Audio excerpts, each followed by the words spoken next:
UP में भले ही निकाय चुनाव के मामले पर हाईकोर्ट का स्टे चल रहा है, लेकिन यूपी के बस्ती जिले में निकाय चुनाव को लेकर नेताओं की जोर आजमाइश शुरू हो चुकी है।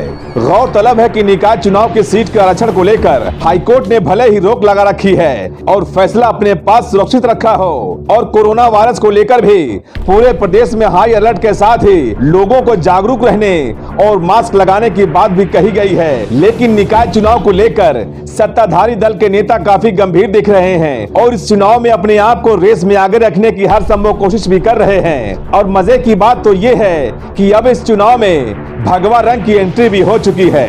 एक तरफ जहां भगवा रंग को लेकर पूरे प्रदेश में एक जंग से छिड़ी हुई है, तो वहीं सत्ताधारी दल के नेता भगवा रंग और भगवा झंडे के बैनर तले चुनाव जीतने की जद्दोजहद में लगे हुए हैं। लोकल चुनाव का भगवामय होने का ऐसा ही एक नजारा यूपी के बस्ती जिले में देखने को मिला, जहां पर भाजपा के वरिष्ठ नेता तेज प्रताप सिंह ने नगर पंचायत गणेशपुर में एक रोड शो निकालकर विरोधियों की हवा निकाल दी, जिसमें पूरा रोड भगवामय रहा। इस बार गणेशपुर नगर पंचायत की सीट महिलाओं के लिए रिजर्व रखी गई है, जिसके चलते भाजपा नेता तेज प्रताप सिंह की पत्नी सिंपी सिंह चुनाव मैदान में ताल ठोक रही हैं और जनता से अपने समर्थन के लिए वोट भी मांग रही हैं। आपको बता दें कि बस्ती जिले के भाजपा नेता तेज प्रताप सिंह ने गणेशपुर निकाय चुनाव के लिए अपनी दावेदारी पेश की है और जनता से अपने पक्ष में वोट की अपील कर रहे हैं। पहली बार हो रहे गणेशपुर नगर पंचायत की सीट महिलाओं के लिए आरक्षित होने के चलते उन्होंने अपनी पत्नी सिंपी सिंह को चुनाव मैदान में उतारा है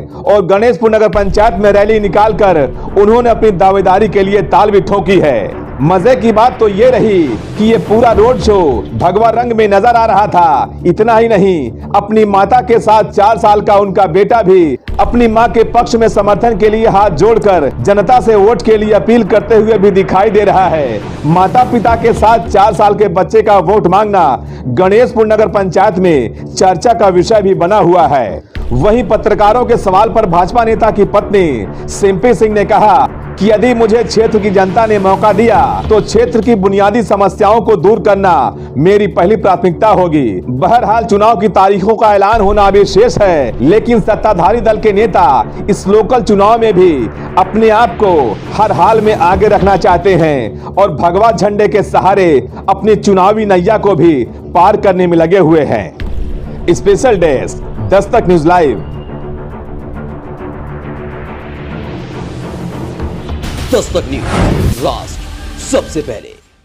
महिलाओं के लिए वहाँ पे जब जो भी कमी होगी उनकी, जो भी मुझसे मदद करना पड़ेगा मुझे वो करेंगे, उनके साथ हमेशा के लिए खड़े रहेंगे। उनके दर्द में मुद्दे क्या है, यहाँ के चुनावी मुद्दे क्या है, आपको क्या लगा, यहाँ की समस्याएं क्या है? सड़क बहुत ज़्यादा समस्या है, यहाँ सड़क नहीं अच्छी है, यहाँ विकास नहीं बहुत ज़्यादा हुआ है। वहाँ का विकास कराएंगे, जैसे हर घर में आवास दिलवाएंगे, शिक्षा दिलवाएंगे बच्चों को, और पानी जैसे वहाँ की सुविधा करवाएंगे, हर चीज़ नाली बनवाएंगे। अच्छा, भगवा रंग को लेके बड़ी राजनीति हो रही है इस समय देश में, और आपके इस रैली में भी भगवा झंडा दिख रहा है, तो क्या भगवा के सहारे आप अपनी नैया पार लगाना चाह रही हैं?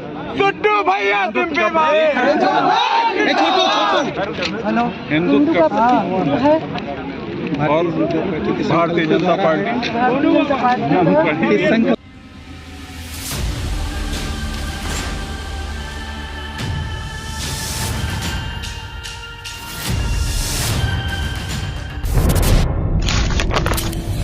जनहित से जुड़ी हर वो खबर जिससे आपका सरोकार हो, सटीक और निष्पक्ष खबरों का आपको इंतजार हो, क्योंकि न हम सत्ता के करीब रहते हैं और न हम विपक्ष के पहरेदार हैं, न हम झूठ को सुनते हैं और न हम झूठ को फैलाते हैं। डंके की चोट पर हम सिर्फ सच दिखाते हैं, क्योंकि हम हैं दस्तक न्यूज राष्ट्र सबसे पहले।